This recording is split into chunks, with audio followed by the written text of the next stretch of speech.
All right. Well, first off, let me just thank everybody for coming and your interest in the College of Idaho and our athletic program. Thank you to all the media outlets for showing up today, and all the guests that we have here as well. Thank you to the media for all the advance coverage as well, as we know this is a very interesting and passionate topic, and so we're just very happy that you're here joining us on our beautiful campus today. Without any further ado, let me introduce our president, Dr. Marv Henberg, who happens to be wearing the gold jacket worn by our C of I football players back in 1977. So please welcome Dr. Marv Henberg.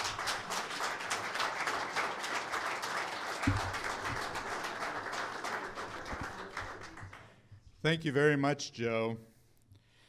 And thank you all for joining us today following a weekend of commencement activities that marks our 121st year of excellence in teaching and learning.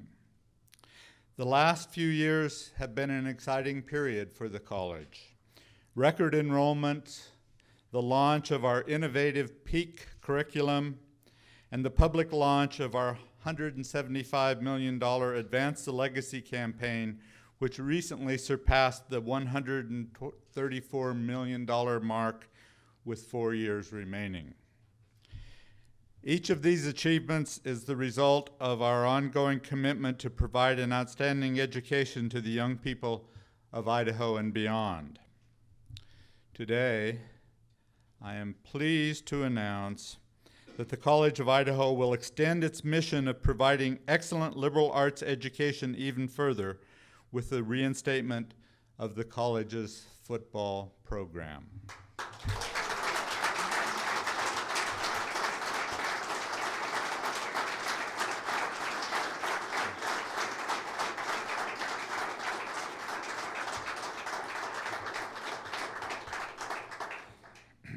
We are excited that the College of Idaho will be a place where football players from Idaho high schools and surrounding states can continue participating in an activity they love and receive an education that will prepare them for lifelong success. The College of Idaho enjoys a strong legacy of educating outstanding student athletes, perennially leading our conference in the number of all academic team selections. And in 2008-2009, we set an all-time NAIA record when all 19 of our teams were named scholar teams for maintaining team GPAs of at least 3.0. This legacy of success in competition and in the classroom extends to the previous Coyote football program, which was in existence for 6 decades before disbanding in the late 1970s. Among our many distinguished football alumni are 4 NFL players, Joe Albertson and U.S. District Judge Edward Lodge. In addition to providing our distinctive educational experience to a new population of students, the return of football to our campus will further strengthen our vibrant and diverse campus community. Football will give students, faculty, staff, parents, alumni, and the Treasure Valley community another venue to come together, interact, and build friendships. At the same time, we will emphasize incorporating these student athletes into the fabric of our campus community. Coaches we have talked to at other small colleges that recently established football programs have all stressed the importance of team members attending recitals, special lectures, cultural festivals, and other campus activities. We will do the same at the College of Idaho and make sure that our football scholar athletes enhance the close sense of community that distinguishes our campus. During the next few months, we will begin taking the next steps of restarting the college's football program. The Board of Trustees, and here I'll acknowledge the trustee members present, Ron Bittner, who was one of our football players at one time there. Scott Gibson, I believe, is back there. Linda Beckett is here. Are there any others that I Missed. So 3 of our trustees, they're the ones with the votes, folks. The president doesn't have a vote on this, but the vote was very strongly in favor of it, I'm happy to say. The board stressed the desirability of conference affiliation in its vote, and Athletic Director Marty Hawley and I have been invited to a June meeting of Frontier Conference presidents and athletic directors to pursue an application as an associate member of the conference where College of Idaho would compete in football only. Our goal is to begin competition in 2014. We will conduct a national search for a head coach, a high-quality head coach who is committed to the college's mission of providing an outstanding liberal arts and professional education to our students. That will be crucial in our football program's success, and Marty and I will dedicate our energies to finding the best candidate for the college. We will also begin fundraising for scholarships and for capital costs involved with starting football, such as weight room and locker room space, which will benefit all our student athletes as well as our student body as a whole. I'm happy to announce that alumni John and Linda Beckett, right here in the front row, John also is a football alumnus of the college, have agreed to head up the steering committee for fundraising for our football efforts. We expect fundraising for football to be complementary rather than competitive with the other goals and objectives of Advance the Legacy. Now I'd like to invite Marty Hawley to the podium. During Marty's nearly 30 years of service in the athletics department, he has built the College of Idaho into one of the nation's top programs for NAIA scholar athletes. So Marty, come on up.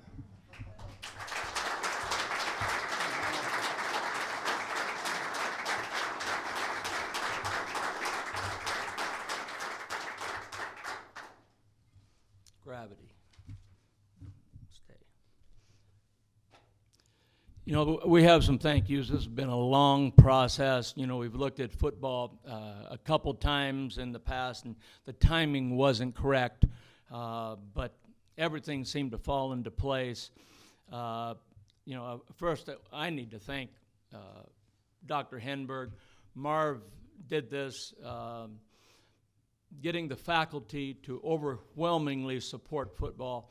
I didn't know that could be done, and he did it. I think that in turn influenced our trustees. Our trustees had a very difficult decision to make. Is football in the best interest of the College of Idaho? And I think overwhelmingly they agree that it will expand our mission, will make us well known throughout the area, or better known than we are, because we're really, really a great institution on many, many fronts. And if football helps the rest of the world know that, then it's a win-win. There are so many opportunities for us in football, and it opens so many doors. The faculty, we need to thank the faculty for their support, the staff association. I think part of the reason that this was successful was simply because of the process. We had a process where Marv and I went out, I'm going to call them town hall meetings, to 10 or 12 different groups, to different faculty departments, to the staff association, to the students, to the alumni. We got input back. Their input was delivered to the board, and the board deliberated and determined football was the right thing for the C of I. I know I and Marv really agree with that. Timing's everything, and timing could not be better. Everything seems to have fallen in place. I just got a call on my cell phone from Chris Peterson wishing us good luck. That's probably a pretty good omen right there.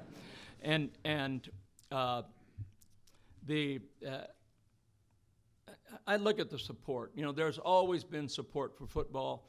Things just haven't, timing-wise, been perfect.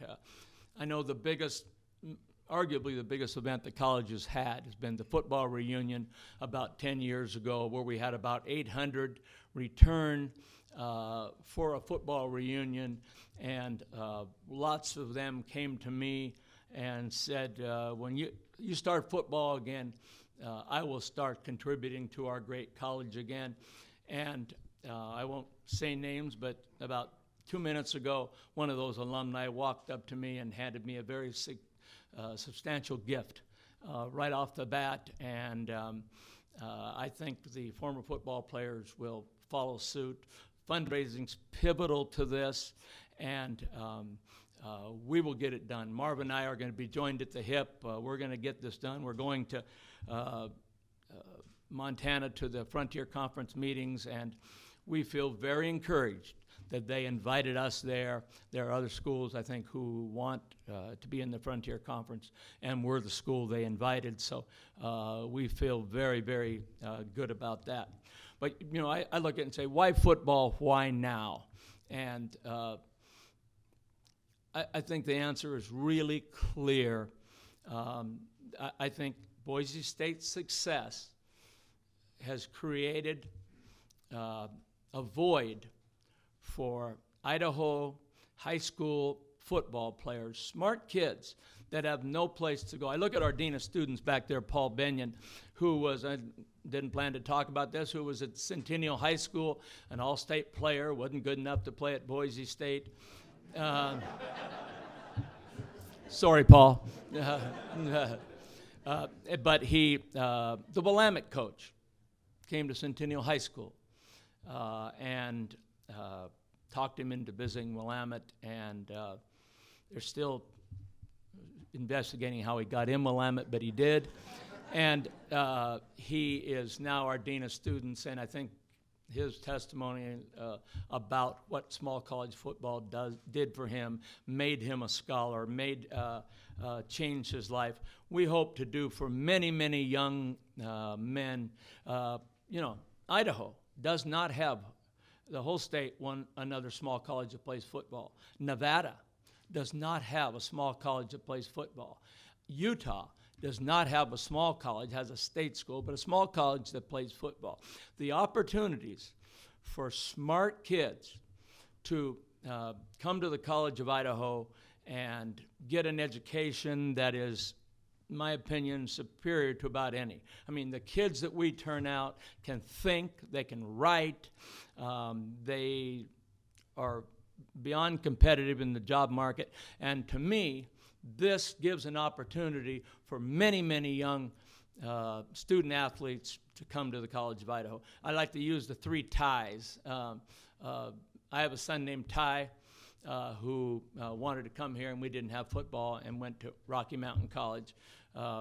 John and Linda had an all-state football player from Eagle and wanted to play small college football and didn't have the opportunity because he wanted to stay local, and he came here and graduated. And some of you know Jim Grigsby, our former board chair, his son named Ty, exact same opportunity, played on a state championship team. And there's many, many, many Tys around that are going to have an opportunity. I'm so confident that we're going to bring in quality kids, competitive kids, and that expand our mission, that it's an opportunity we had to take advantage of, and I'm so excited that we are. I look at the opportunity to have huge crowds. I just think that, you know, we've got to be successful. We've got to be good. But I don't see reasons why we wouldn't be good. It doesn't cost much more money to be good at something, and we intend to be good. But I really want to emphasize, and Marv has emphasized this to me in no uncertain terms, the coach, and the whole key to the success is the coach. The coach will have to get through a very difficult committee made up of faculty and students and coaches and administrators and alumni and city officials. The coach, number one, has to bring in academic kids that fit our profile. If we bring in football players that don't stand up with the rest of the students, it won't work. They have to be young men of character. We will do our due diligence to make sure they're good citizens. They have to be sociable. They have to be able to not be a football clique, but to go to plays, go to concerts, be a vital part of our campus. And the fourth criteria is coach better win. But Marv has said over and over, he'll be patient with the latter. He won't be patient with the first three. And I concur completely. So there are plenty of coaches that meet that criteria. And the fun part is going to be hiring this coach that opens the doors on many, many fronts through our football program, and we will get the right coach. It's very important to Caldwell that town is the mayor here? Have we seen? Where is Mayor Garrett? Has been the best partner that we could ever ask for with the College of Idaho, and I think this is the biggest venture that we ever go together. I think it helps Caldwell in so many ways to have a 6,000 seat stadium filled, to have tailgating, to have people spending dollars in Caldwell. Simplot Stadium, where we'll play, is a good place right now, and with the upgrades, it's going to be a great place to see small college football. So the town of Caldwell, and Canyon County, the whole valley really, this is a plus for everybody. It's been a hole that this valley has had not having small college football, but Mayor Nancolas has been on so many fronts, from Wolf Field, our baseball field, to lots of ventures. When Marv goes to him and talks about the cooperation between the cities, it's always there. And this is going to be our biggest, and we're going to get this done. September 2014, just watch. The facility itself, I mentioned we're going to play at Simplot Stadium. It needs some improvements. Our CFO, Petra Carver, has worked out a plan. We think it's going to be just a great facility. We have to build a locker room type facility. And I don't mean to be vague on that, but we have to figure out exactly what our needs are. We need coaches' offices. We need a training room that's big enough to house football and all outdoor sports. We also obviously need an enlarged weight room. And this facility is going to be for everyone, for students, for other athletes. Not going to be a football locker room, but it's going to be a facility that is used, probably housing our outdoor sports and used by all students. That's a big expense, and we will fundraise for that very, very hard, almost immediately. But the thing that kind of shocked me through this whole process of football is not that expensive on this level. We all think of football as, oh my gosh, how can you afford football? When you really look at it, the missed class time, it will be far less than any other sport. You'll miss Fridays on six occasions if we play 12 games and have 6. Miss one day. So it's simply, it's not that expensive in terms of travel. Startup costs are, but it is something that is going to, the budget is very doable. We have to fundraise. Other coaches are, I've been asked if how does it affect other sports? And the coaches here in the room today will attest that they're excited about it. It's going to bring opportunities. Here, for example, we're right now, 11 o'clock, we're playing our baseball game in Los Angeles. If we win, we go to the World Series in Lewiston. And right now we're getting coverage on that because of football. So everybody check your scores this afternoon. We're up 1-0? Yeah.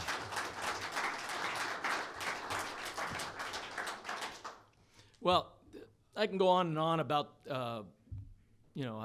the process. We've got a timeline. We will start football September 2014, but I think probably the best way to do it is just answer questions from Dr. Henberg or myself, and take it off.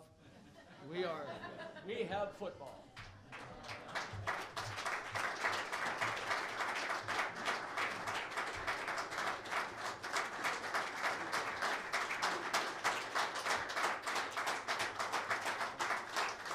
So questions?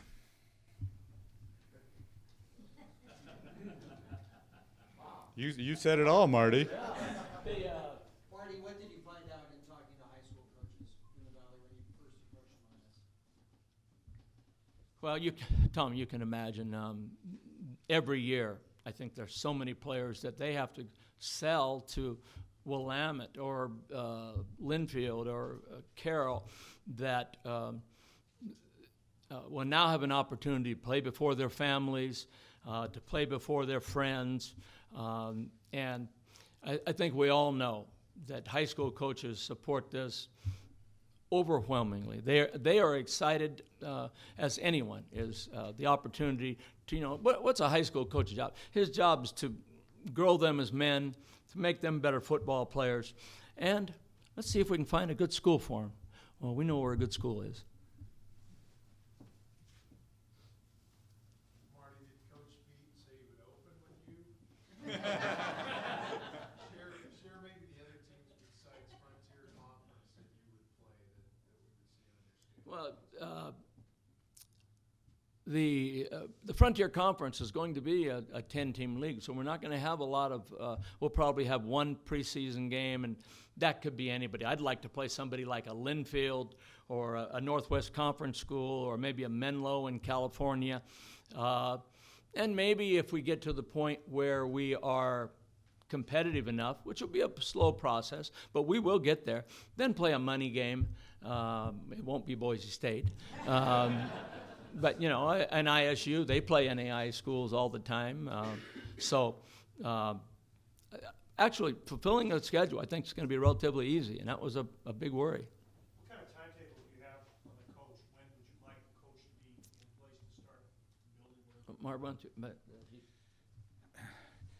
Having emphasized the importance of an athletic conference for this, we need to do our due diligence, and I'm encouraged that we will get into the Frontier Conference. The presidents have encouraged us to do that, but we really want to secure that because you need to start building rivalries. You need Rocky Mountain as a rival. Carroll College is going to be the big one in that league to come up with.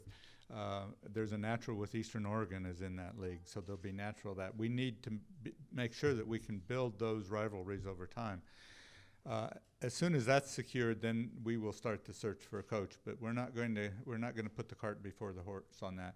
Our hope is that we can get all that wrapped up and have a coach in place January to start recruiting for the 0 year, and I think we'll be able to do that.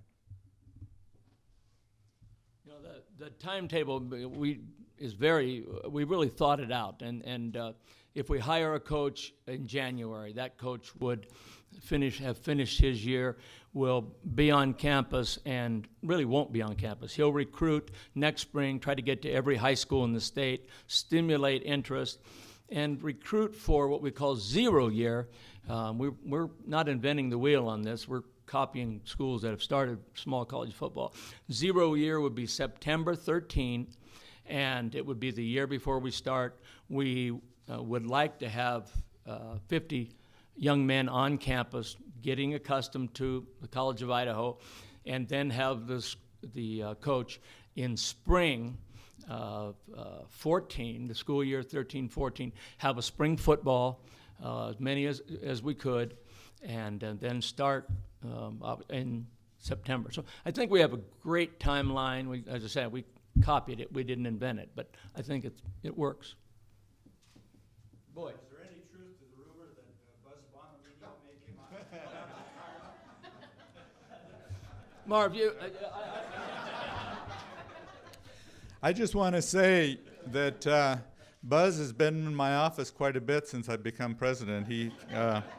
he drops by and has kept football on my mind, I think, maybe to do that. But he hasn't allowed us how he'll be a candidate, at least yet. Yes. I know there was some concern from the students in particular. How did you address those concerns about, what adding 100, 120? There was some concern from the students, and I'm happy to say that in the final analysis, when the students reported to the board, they supported it, but with conditions. And they were pretty much the same conditions that I think the faculty put on it. One, that we recruit for excellent students first, that we go for character, and that we make sure that they are going to be part of the community. Absorbing 100 of anything is difficult, but an analogy that Rob Daly, one of our Carnegie Professors of the Year for Idaho, gave me that really struck home to me is that 5 years ago we had very few international students. Now we've got 100 international students. That could be a clump that could hold off and be by itself, but we have integrated those 100 international students from 46 countries into the fabric of the college, and they are not a group that stands alone. We will do exactly the same thing deliberately, and believe me, this faculty will not let us do otherwise. They're going to be monitoring that 100%. Marty, how does eligibility work in the NAIA? If you have 50 players on campus for 0 year, do they all redshirt? Yeah, great question, and it's really like the NC2A, except it's different. The NC2A has 5 years to complete 4. We have 10 semesters to complete 4. So it's very similar. The only difference would be you can sit out a term in the NAIA because you're not using it where that would count against you. So actually the eligibility rules are incredibly similar, and the 24-hour, the 48, the 72. Our transfer rules are a little different. The real good NAI programs, I know Linfield, when they won the national championship, they had a Division I quarterback transfer. There are certainly differences, but they're more alike than they are just different. 10 semesters, 5 years, same thing. Would they have in effect 4 years left after 0 years? Yes, yes. So Are these going to be mostly freshmen? I would suspect they'd be all freshmen. That year is pivotal to us. Don't you think, Tom, that we get a core of 50 kids in, established, and Marv had a very good point. What school was it, the captain? You talk about that. The football coach at Siena Heights, one of the schools we studied, told me that he was successful right from the beginning. I think they went 5-4 in their first year. And I asked him, I said, how did you do that? And he said, I recruited for leadership. He said, I got 35 captains and co-captains in my first recruiting class. And I thought, hey, that's a good tip to pass on to our new coach. How scholarships work? I know the baseball team, Scholarships here they're hard to understand. They're different. In other words, we have the baseball team has like the equivalent of 7 scholarships, but it's spread everywhere. A left-handed pitcher may get $5,000, but then the rest of his packet, if he is a good student, he has a good ACT score and there's a matrix, and he may get $8,000 for his grades.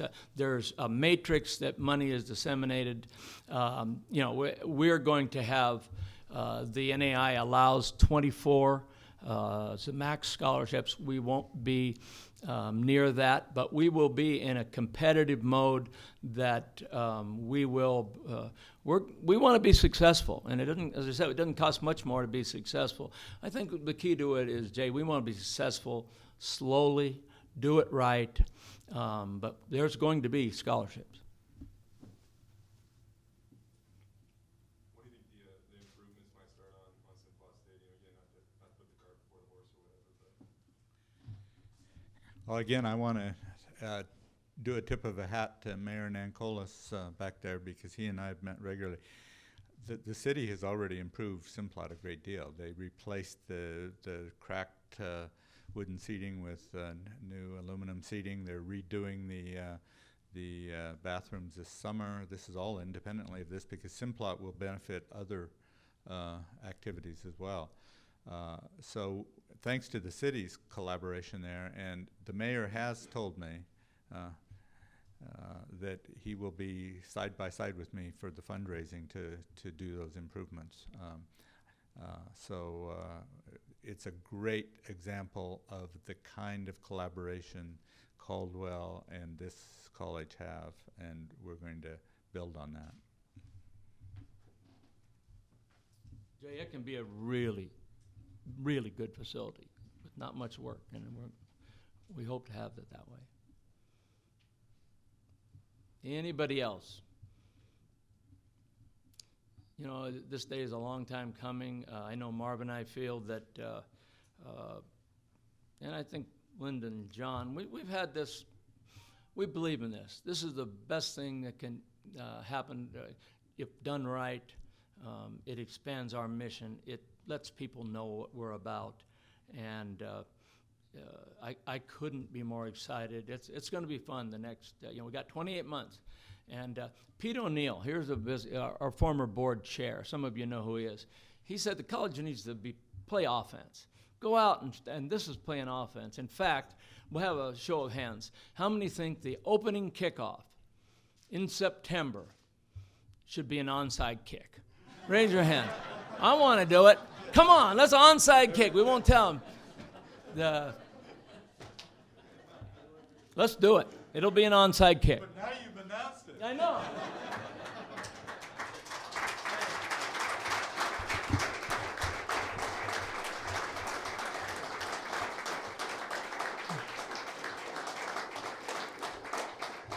Again, thank you very much for coming. Marty Holly and Marv Henberg are available for one-on-one interviews. We'll probably set them up on the opposite sides of the boardroom here. But again, thank you, everyone, for attending this great news conference, and welcome back football to the College of Idaho.